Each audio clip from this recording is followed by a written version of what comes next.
Assalamualaikum warahmatullahi wabarakatuh. Jumpa lagi di channel Elin Hawa 27. Kali ini kita belajar tentang pembangunan berkelanjutan. Pembangunan berkelanjutan.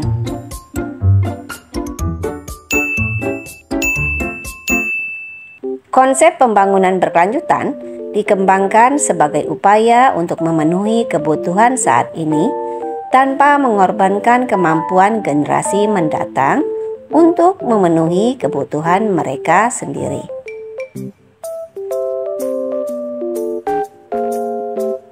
Sejumlah negara dan kelompok masyarakat telah mempertimbangkan secara mendalam mengenai arti berkelanjutan yang sebenarnya. Pertimbangannya: 1. Berapa tingkat penipisan bahan bakar fosil yang dapat diterima?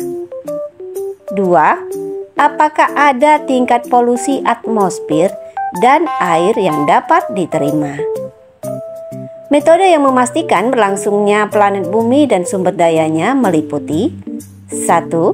Melarang atau tidak memberi izin bagi pertambahan bahan beracun, misalnya logam berat dari kerak bumi dan tempat lainnya. 2. Tidak terus-menerus membuat senyawa yang tidak dapat terurai, mudah rusak, misalnya CFC dan benzodioksin yang berturut-turut dapat menyebabkan kerusakan pada ozon dan kehidupan air. 3. Memastikan proses alami yang ada di bumi tidak terganggu, misalnya perusakan hutan dan pencemaran daerah aliran sungai. 4. Tidak menguras atau menimbun sumber daya alam, misalnya menguras atau menimbun air. Lantas, bagaimana cara penyelamatan kehidupan di bumi? Kuncinya berkelanjutan, yang berarti hidup dengan cara yang tidak menguras sistem pendukung vital bumi. Pencapaian berkelanjutan membutuhkan kepatuhan terhadap 10 pedoman keberlanjutan sebagai berikut. 1.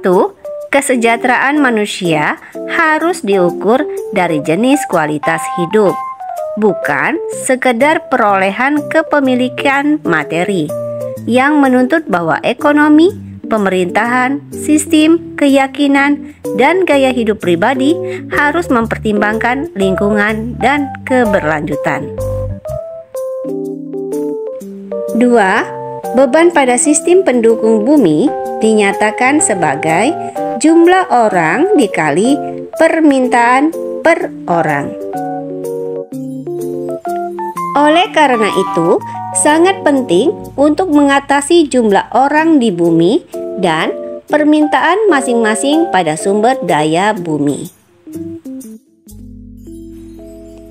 3. Mengingat akan risiko bencana global dan teknologi yang digunakan dalam upaya untuk memenuhi kebutuhan manusia, penting untuk mengakui atmosfer sebagai salah satu dari 5 bidang dasar lingkungan dan untuk merancang dan mengoperasikan teknologi dengan tujuan nol dampak lingkungan dan berkelanjutan maksimum.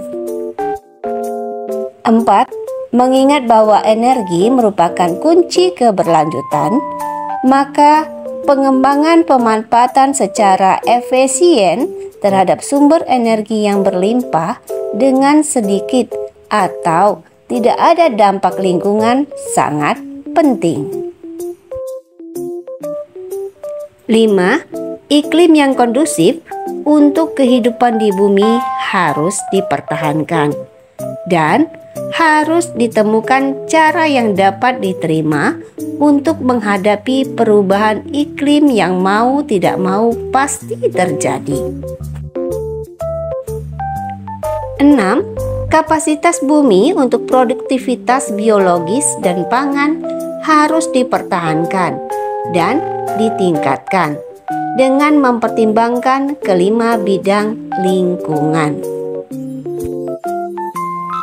7. Kebutuhan material harus dikurangi secara drastis. Bahan harus berasal dari sumber terbarukan, dapat didaur ulang, dan jika dibuang ke lingkungan dapat terdegradasi. 8. Produksi dan penggunaan zat beracun, berbahaya, dan persisten harus diminimalkan, dan zat tersebut tidak boleh dilepaskan ke lingkungan. Setiap limbah yang dibuang ke tempat pembuangan harus diubah menjadi bentuk yang tidak berbahaya. 9. Harus diakui bahwa pasti ada risiko dalam setiap mengambil keputusan.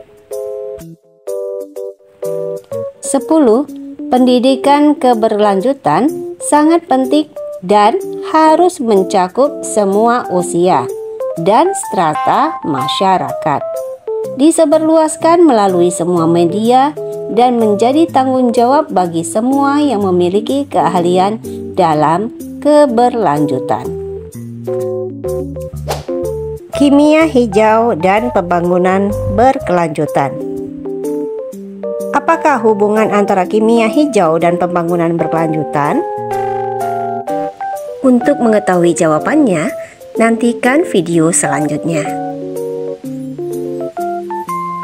Sampai di sini video pembelajaran kali ini. Semoga bermanfaat.